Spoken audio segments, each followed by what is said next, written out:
Bonjour à mes élèves de première année bac sciences maths français arabe et tous les élèves qui ont l'étude de fonction au programme.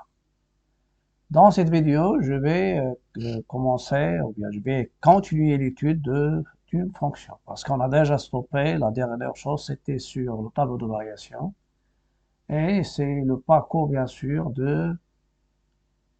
donc ce sont des chemins, c'est un chemin à suivre pour tracer, pour étudier une fonction et l'étude il se termine par le traçage.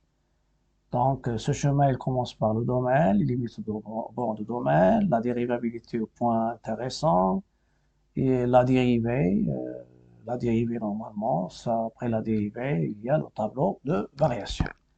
Et pour représenter graphiquement une fonction, il nous faut aussi ce qu'on appelle les branches infinies de la courbe d'une fonction. Ce sont les asymptotes verticales, horizontales, obliques, et il y a aussi les branches paraboliques. Je commence par asymptote verticale à une courbe. Quand est-ce une droite est une asymptote horizontale à une courbe? Définition. Si la fonction f vérifie l'une des limites suivantes, la limite de f de x à droite de a égale à plus l'infini, à gauche égale à moins l'infini, ou à droite égale moins l'infini, à gauche égale plus l'infini. En général, la limite de f de x lorsque x tend vers a, soit à droite, soit à gauche, égale l'infini. Le a, c'est pas dans le domaine. Dans ce cas-là, on dit que la droite delta d'équation x égale à a est une asymptote verticale à la courbe de f. Et on sait que pour les tangentes, la courbe, elle touche la tangente au point tangent. Mais pour les asymptotes, la courbe, elle s'approche de l'asymptote sans la toucher. Et je donne un cas graphique. C'est la limite de f de x lorsque x tend vers a plus égale à plus l'infini, c'est ce qui est représenté ici. Lorsque x s'approche de a par valeur supérieure, f de x, il s'approche de plus l'infini. C'est ça, plus l'infini. Ici, c'est moins l'infini. Pour les y, pour les f de x. Pour les x, c'est ça. X prend des valeurs très grandes et positives. Très petites et négatives, tend vers moins l'infini. Donc, la courbe, il va s'approcher de l'asymptote verticale d'équation x égale à a.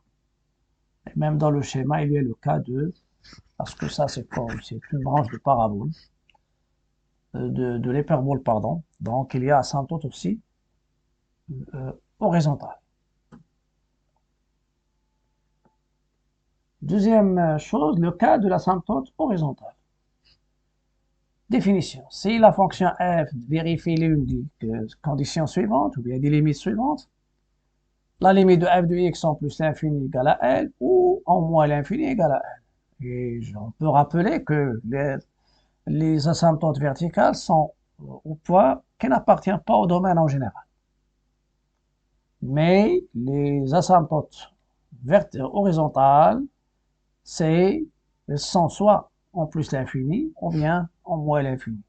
Ça veut dire lorsque x tend vers plus ou moins l'infini, f de x, elle va tendre vers L.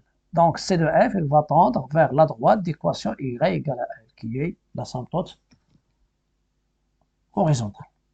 Le L, c'est R, appartient à R, pardon. Alors on dit que la droite delta dans ce cas-là, delta d'équation y égale à L, est une asymptote horizontale à C de f. Bien sûr, ici, on peut ajouter en plus ou moins l'infini, ou bien au voisinage de plus ou moins l'infini.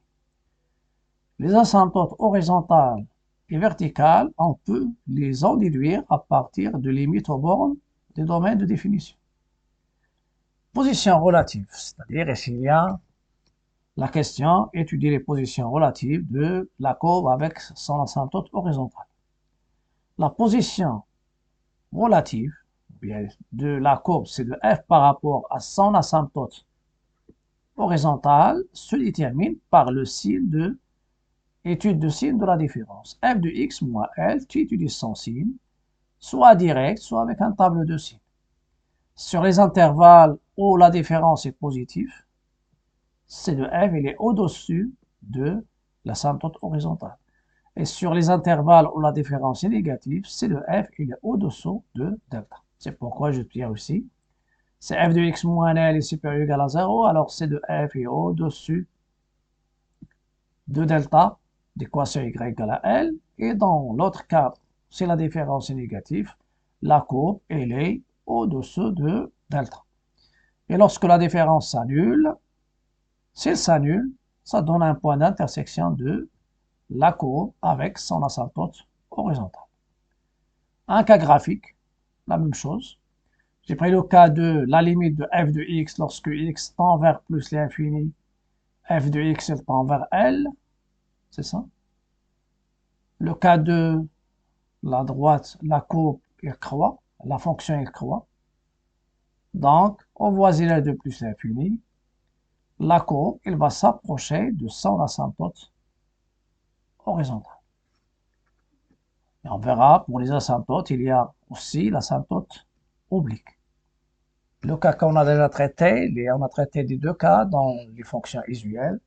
Ce sont les asymptotes horizontales et verticales. Et on a même parlé aussi, on a utilisé la parabole. C'est le cas de la présence d'une branche parabolique. Au voisinage de plus l'infini et au voisinage de moins l'infini. Je passe à un exercice qui est, je vais le traiter un exercice complet. On donne la fonction f définie par f de x égale à 2 plus x moins 1 sur x au carré. Déterminer le domaine, calculer les limites. Voilà, ce sont les questions qui vont nous emmener à représenter la fonction f graphiquement.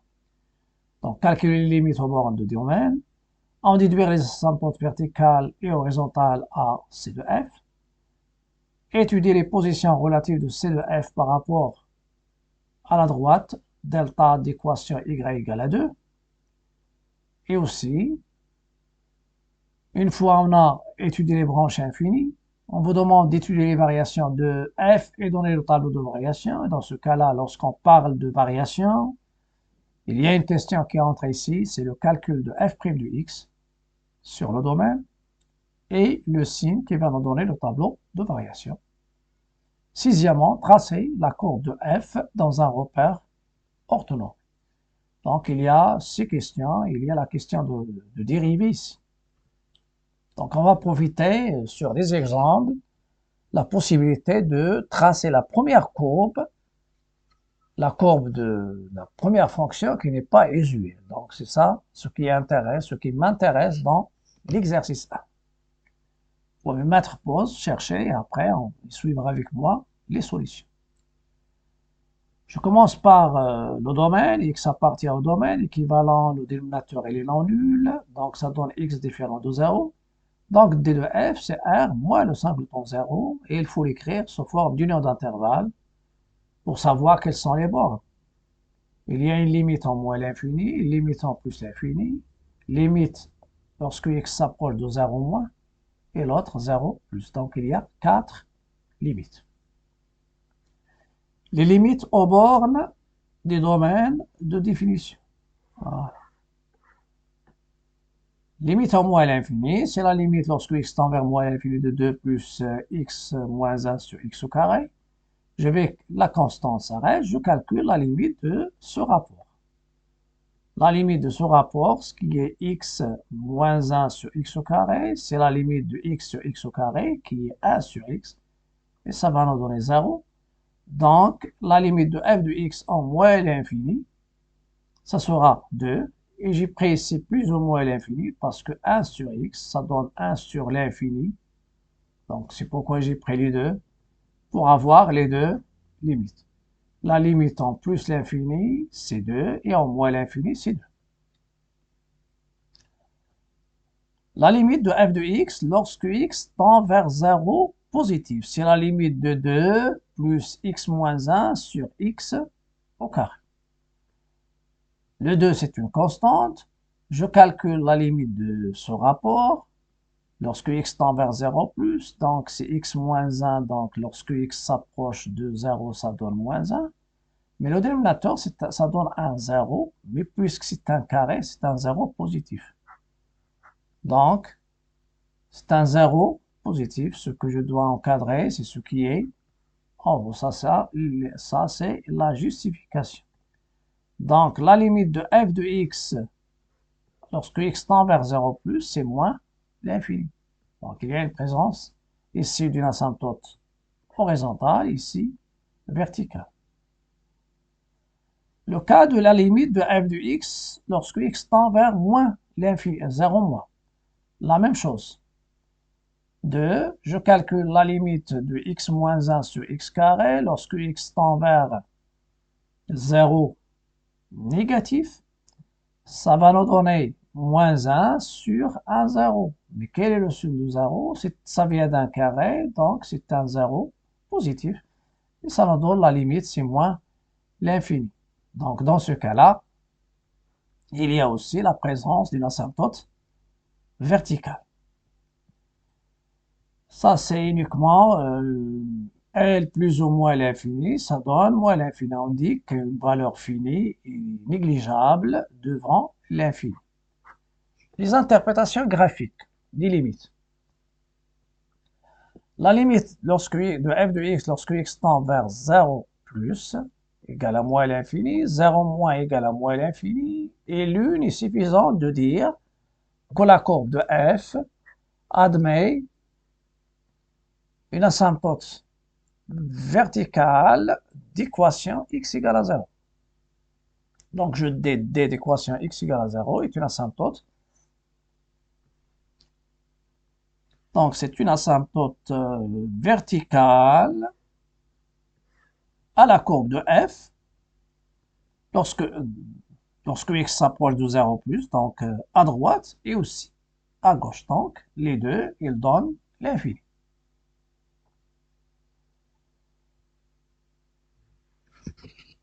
Le cas de delta. Donc ici, je parle de delta.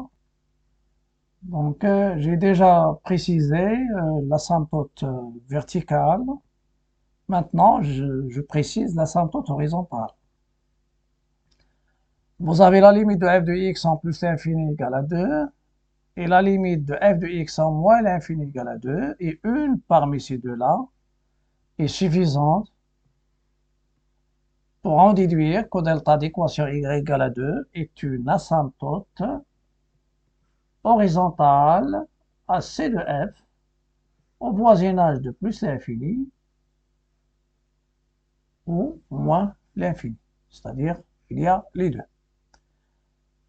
Quatrième question. Étudiant les positions relatives de C de f et delta d'équation y égale 2. Les positions relatives. Voilà. Pour cela, on va étudier le signe de f de x moins 2 sur, bien sûr, d de f, qui est R étoile. On a quel que soit x appartenant à d de f, x carré est positif. Donc, le signe de la différence est celui de x moins 1. Je dresse un tableau de signes sur d de f. De x moins 1, donc x moins 1, il s'annule en 1. Éliminer le 0, c'est une valeur interdite pour la fonction. Et x moins 1, il s'annule en 0. À droite, il prend le signe du coefficient de x, qui est 1. Et à gauche, le signe contraire. Donc, f de x moins 2, il est négatif sur ces deux intervalles, moins l'infini 0, union 0 plus 0, 1. Et il est positif sur l'autre intervalle.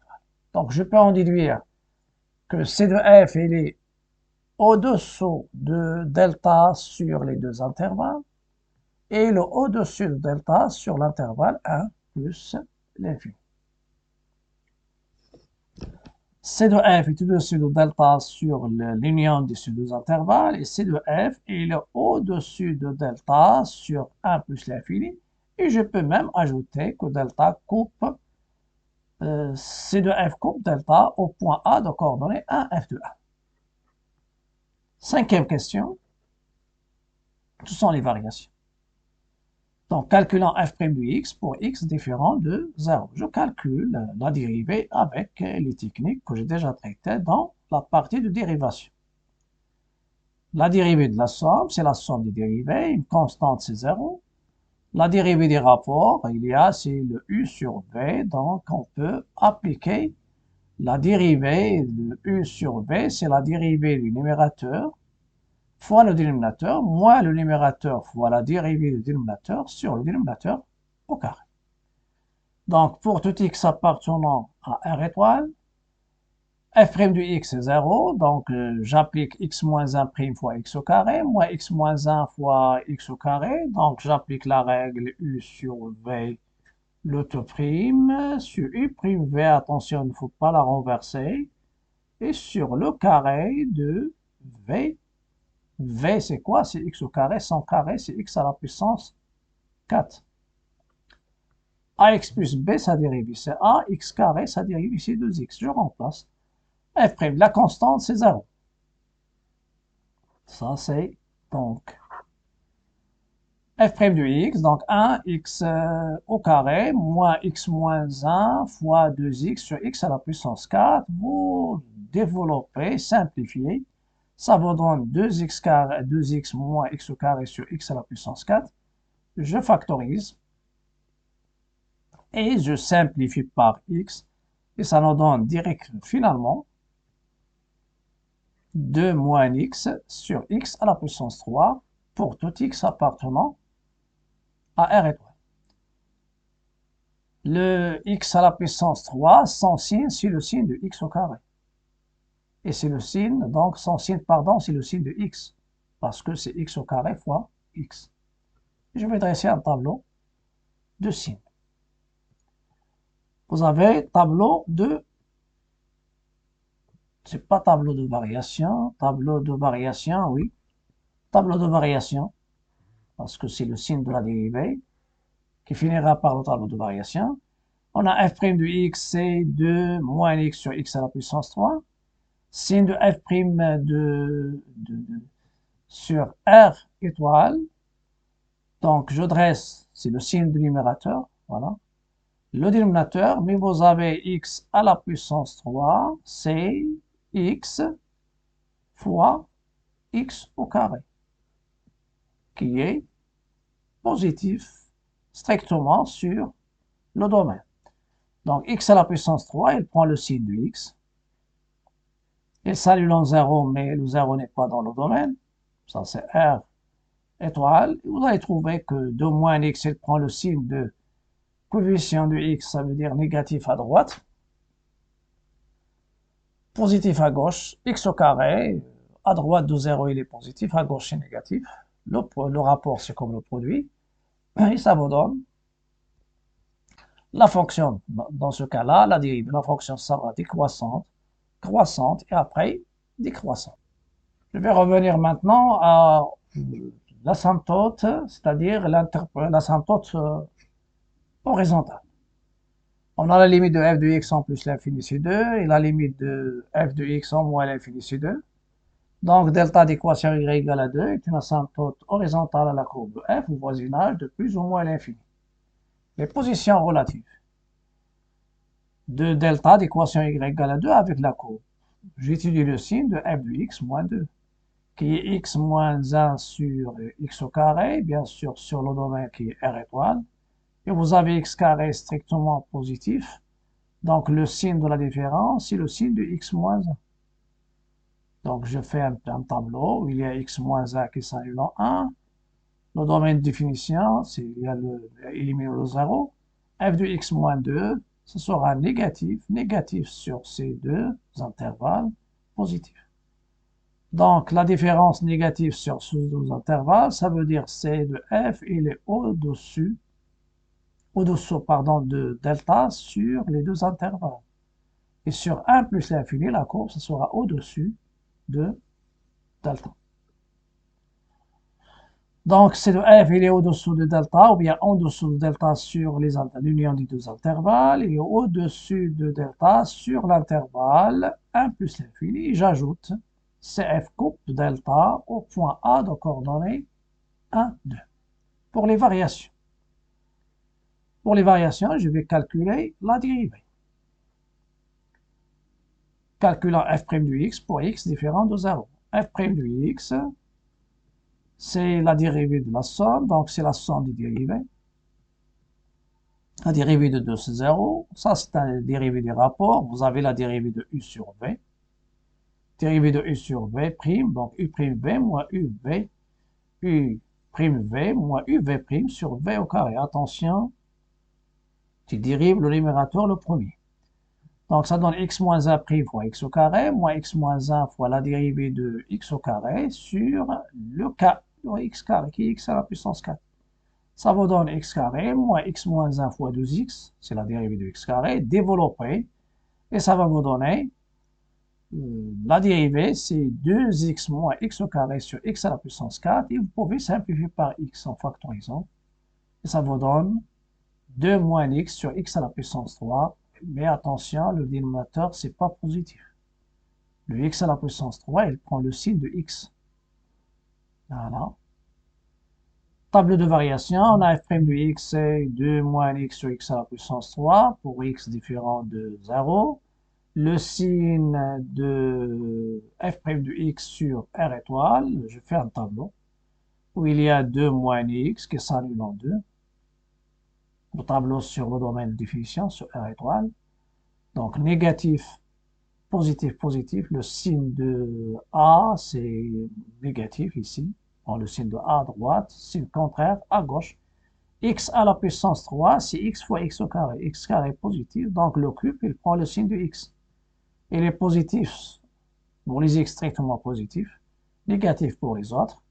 F', négatif, positif, négatif. Donc la courbe, ça sera la fonction décroissante, croissante et décroissante. Tableau de variation. Tableau de variation, on doit faire les limites et on doit faire les limites au bord. Il y a 2, c'est-à-dire la limite en moins l'infini, pardon, c'est 2, et en plus l'infini, c'est 2.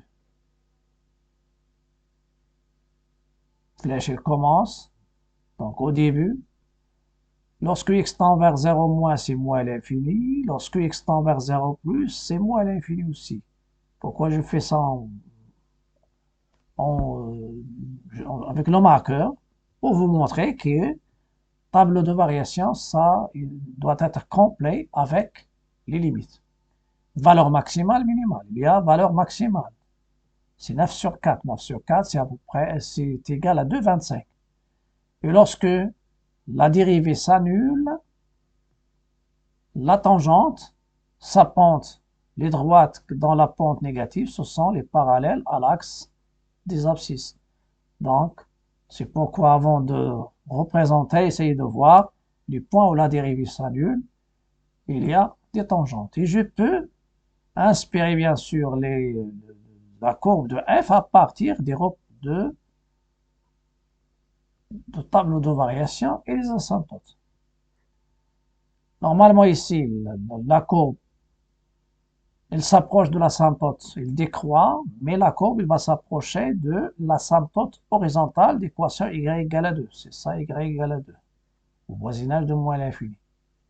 Elle va décroître et après, elle va s'approcher de l'asymptote verticale, c'est-à-dire les deux barres, les valeurs interdites, en général, on les représente par asymptote verticale.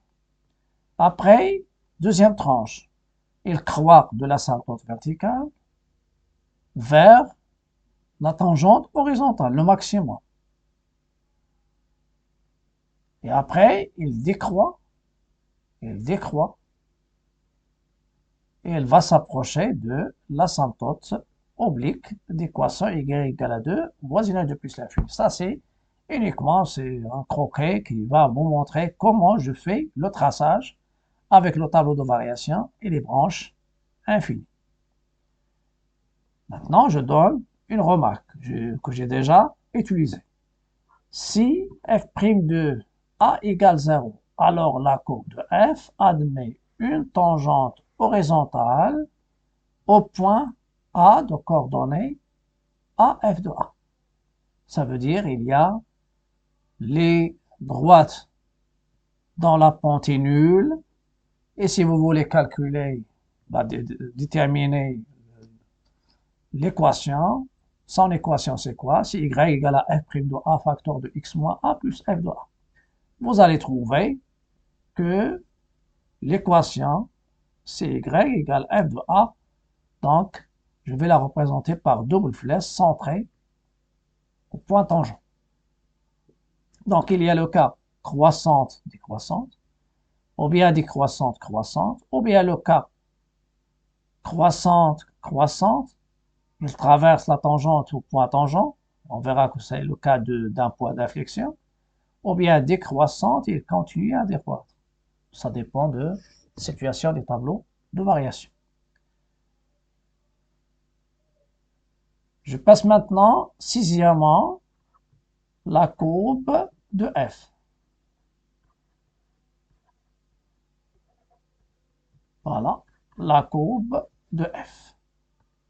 Pour la courbe de f, avant de faire le traçage, je vais essayer de voir quand est-ce ma fonction s'annule, c'est-à-dire le point d'intersection de la courbe avec l'axe des abscisses. F de x égale à 0, f de x est 2 plus x moins 1 sur x carré. Essayez de réduire en même dénominateur. Ça va vous donner 2x carré plus x moins 1 égale à 0. Donc, il y a x1 et x2 qui sont moins 1 et 1. Donc, CF